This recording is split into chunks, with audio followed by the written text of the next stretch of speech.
والنجم والشجر يسجدان وفضل زمانا على زمان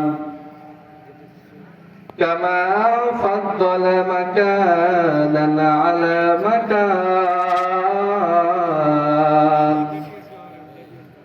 وإنسانا على إنسان ونشهد أن لا إله إلا الله وحده لا شريك له لا جد له ولا ند له ولا مثل له ولا مثيل له ونشهد أن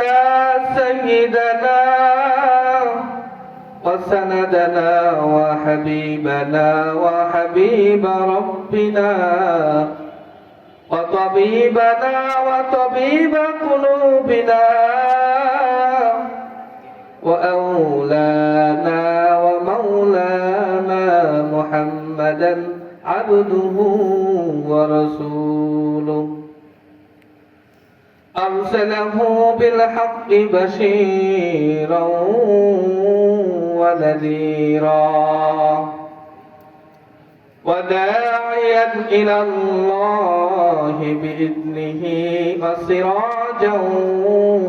وقمرا منيرا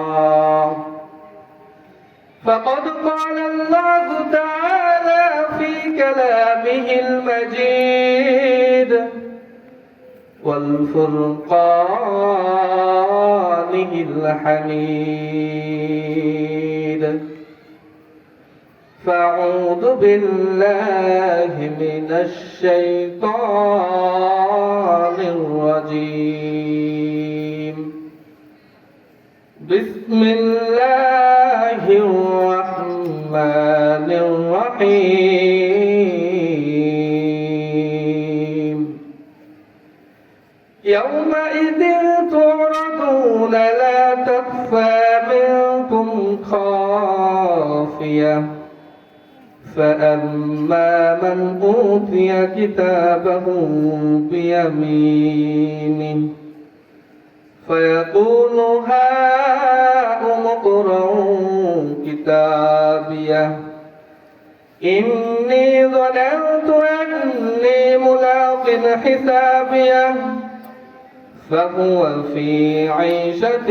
راضية في جنة عالية قطوفها دانية كلوا واشربوا هنيئا بما أسلفتم في الأيام الخالية صدق الله مولانا العظيم وصدق رسوله النبي الأمي الكريم ونحن على